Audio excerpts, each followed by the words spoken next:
In this video, we're going to shoot and edit cinematic footage on the iPhone.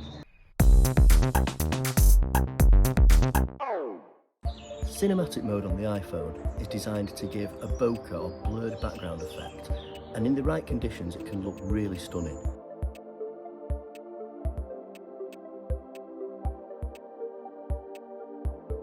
But another really cool feature of the cinematic mode is the ability to pull focus or rack focus.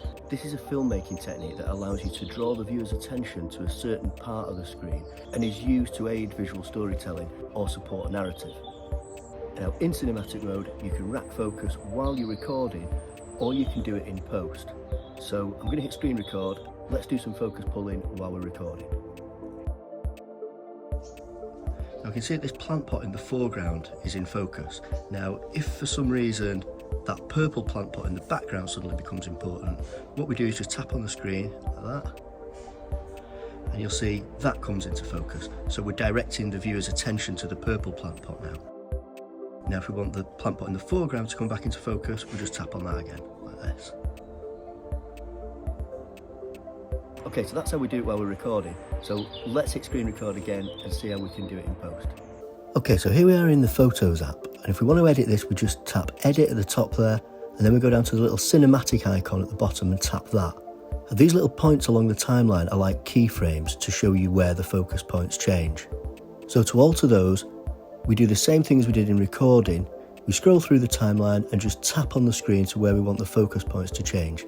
And as you can see, we can delete the original keyframes like this.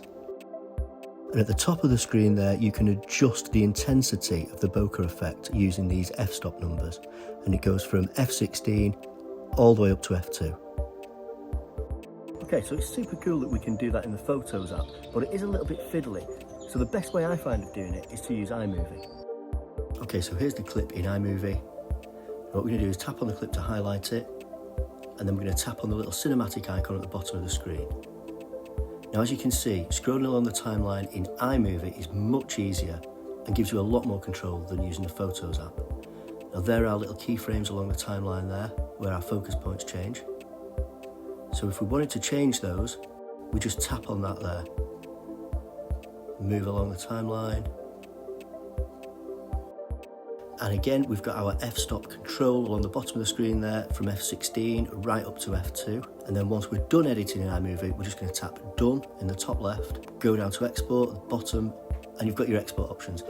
And as you can see, you can even share it straight to LumaFusion from here. Okay, that's it for now. If you found this video useful, give it a like and subscribe to the channel so you don't miss any of our future videos. Thanks for watching. See you next time.